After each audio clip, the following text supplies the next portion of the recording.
चलिए दोस्तों, एक बार हम फिर से मनुष्य के पाचन तंत्र के अंतर्गत जो जो प्रक्रियाएं आती हैं उनको संक्षिप्त में समझ लेते हैं।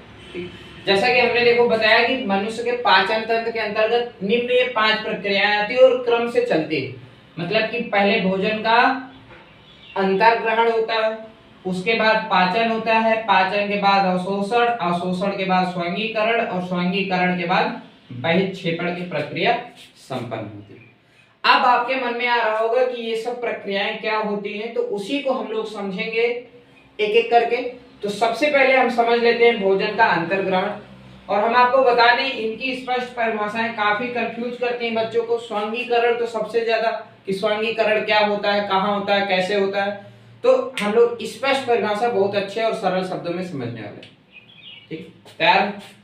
चलो भैया, पहले भोजन का अंतर्ग्रहण। देखो ये तो नाम से पता लगता है ना कि भोजन का अंतर्ग्रहण का मतलब है भोजन को ग्रहण करने की ही प्रक्रिया भोजन का अंतर्ग्रहण कहलाती है। उसी को यहाँ पर दूसरे शब्दों में, मतलब मिलते जुलते शब्दों में, थोड़ा पढ़ाई लिखाई है तो लैंग्वेज में लिख दिया गया उसी हिसाब से। भोज्य पदार्थों को मुख में पहुंचाने की प्रक्रिया भोजन का अंतर्ग्रहण कहलाती है।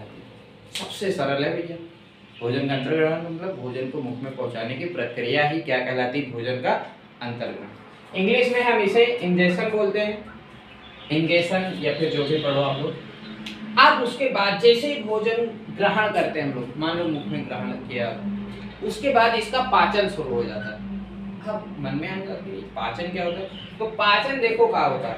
पाचन को इंग्लिश में बोलते हैं भैया डाइजेशन। हाँ, ये लिखा डाइजेशन। बहुत बार आप लोगों ने नाम सुना होगा ना डाइजेशन। लोग बोलते हैं यार आज हमारा डाइजेशन नहीं सही, अच्छी डकारे आ रही, मतलब कि उनका भोजन नहीं पच रहा।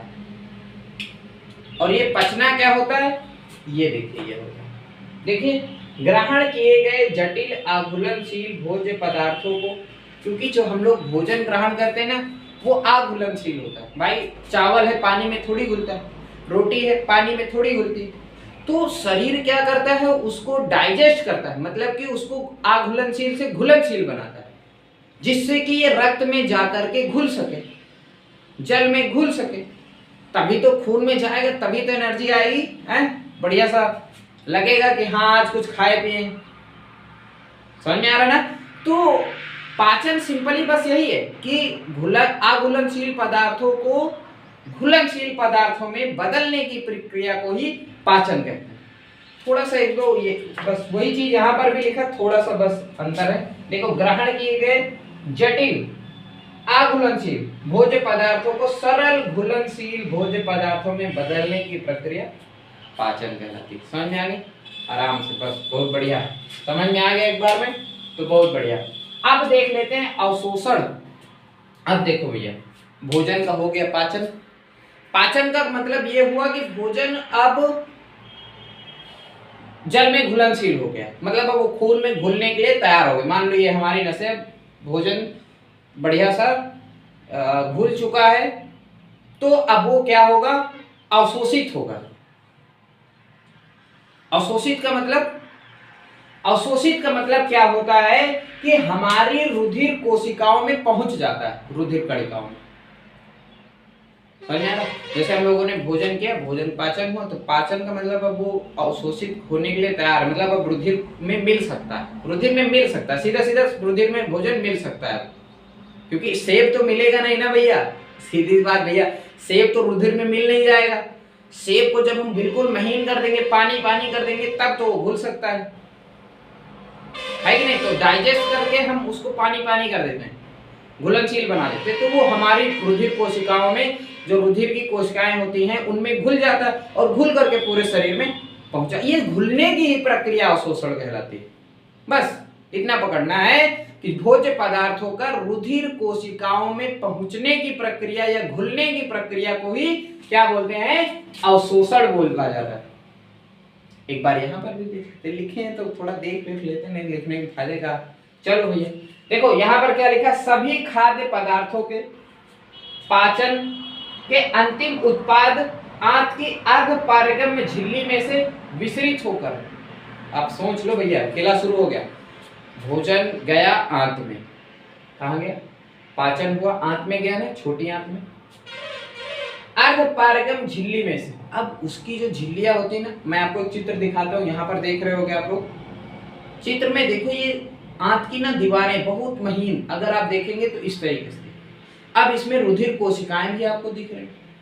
अब क्या होगा कि ये जो अर्धपारगम में झिल्ली होती, मतलब ये झिल्ली से ना कुछ पदार्थ अंदर बाहर आ जा सकते हैं। अर्धपारगम का मतलब यही होता है कि कुछ निश्चित पदार्थ अंदर बाहर आ जा सकते हैं। तो भैया भोजन की तो जरूरत है ही, अब भोजन का पाचन हो गया, घुलनशील है ही, तो ये जो कोशिकाएं हैं अर्धपारगम में कोशिकाएं हैं जो आप चित्र में देख रहे हैं, ये विसरित होकर के, मतलब कि दीवार को क्रॉस करके इसके अणु एक एक करके इधर आ जाते हैं और रुधिर में मिल जाते हैं। अब रुधिर में जैसे ही मिल जाएंगे तो रुधिर तो भैया पूरे शरीर में फैलता ही है, तो ये पूरे शरीर में फैल जाता है। तो वही चीज यहाँ पर है, विसरित होकर रुधिर एवं लसिका कोशिकाओं में पहुंचने की क्रिया अवशोषण है। समझ में आ गया ना? ठीक है, अब हम समझ लेते हैं स्वांगीकरण को। भाई रुधिर में जो भी हमने भोज्य पदार्थ ग्रहण किया वो विसरित हो चुका है, रुधिर में है। अब रुधिर की कोशिकाएं क्या करती हैं, पूरे शरीर में फैली हुई हर कोशिका को, वो मान लीजिए छोटी सी उदाहरण है वो ग्लूकोज है, ठीक है, मैं लिख देता हूँ ग्लूकोज। छोटी सी बात है कि रुधिर में ग्लूकोज जा चुका है। अब ये कोशिकाएं ना, सॉरी रुधिर ना पूरे कोशिकाओं को बांट देगी। तो जिन कोशिकाओं के में टूट फूट की मरम्मत करनी है वो मरम्मत करेंगी, जिनको नई कोशिकाएं बनानी है वो नई कोशिकाएं बनाएंगे। यही तो, इसी को स्वांगीकरण बोलते हैं। एक बार यहाँ पर भी देख लेते हैं अगर ना समझ में आया हो। देखो दिया है पाचन के बाद, ये जो पाचन होता है, पाचन के बाद अवशोषित भोज्य पदार्थ अत्यंत सरल एवं घुलनशील हो जाते हैं। यहाँ तक तो हमने यही बता दिया कि जब पाचन हो जाता है ना तो बहुत सरल और घुलनशील हो जाते हैं, मतलब घुल जाते हैं। अब इस रूप में कोशिका के जीवद्रव्य में ये विलीन हो जाते हैं। अब रुधिर देखो पूरे कोशिकाओं में ले गई तो कोशिकाओं में विलीन हो जाते हैं, मतलब मिल जाते हैं। जो हम ग्लूकोज खाते हैं, मतलब भोजन ग्रहण करते हैं, वो कोशिकाओं के जीवद्रव्य में विलीन हो जाता है, मिल जाता है। तो जीवद्रव्य जब मतलब जीवद्रव्य का निर्माण होता है और उसी जीवद्रव्य से कोशिका को जरूरत पड़ती है तो कोशिकाएं ऊर्जा बनाती हैं। कोशिकाएं उसी से कई सारे, मान लो कोशिका दूसरी कोशिका बनाने की जरूरत तो दूसरा कोशिका बना लेगी, तो वो अपने हिसाब से कर लेते हैं जो भी काम होता है, टूट फूट की मरम्मत, कोशिकाएं बनाना, कोशिकाओं की वृद्धि करना, ये सब का समझे। तो स्वांगीकरण में क्या होता है कि कोशिका के जीवद्रव्य में भोज्य पदार्थों का जो अवशोषित भोज्य पदार्थ है उसका वो विलीन हो जाता है, बस इतना। ठीक है, स्वांगीकरण कहलाता है कि जो हम भोजन ग्रहण करते हैं उसका पाचन और अवशोषण के बाद रुधिर द्वारा भोजन, या फिर आप ग्लूकोज उसको कहिए, ग्लूकोज पूरी कोशिका में पहुंचा दिया जाता है और वो कोशिका में विलीन हो जाता है, मिल जाता है, कोशिका का रूप हो, इसी को स्वांगीकरण। अब उसके बाद छोटी आंत से भोजन बढ़ता है आगे, बड़ी आंत में प्रवेश करता है।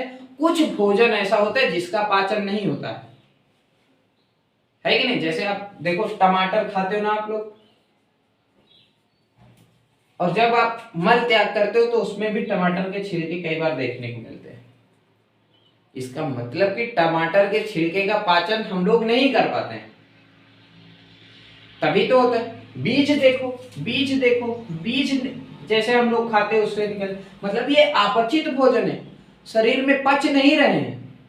तो जो भी अपचित भोजन होता है वो शरीर से बाहर निकाल दिया जाता है, बड़ी आंत के माध्यम से शरीर से बाहर निकाल दिया जाता है। इसी को बोलते हैं बहिक्षेपण कहा जाता है। लिखा है ना, एक बार यहाँ भी देख लेते हैं। देखो अपचित, अपचित, देखो सही लिखा नहीं, अपचित भोज्य पदार्थों को शरीर से बाहर निकालने की प्रक्रिया बहिक्षेपण कहलाती है। तो समझ में आ गया होगा दोस्तों, बढ़िया सा 5 टॉपिक थे। स्वांगीकरण थोड़ा परेशान करते हैं, इसलिए हमने बढ़िया सा परिभाषा इसकी बना के लिख दिया जिससे आप लोगों को समझ में आ जाए।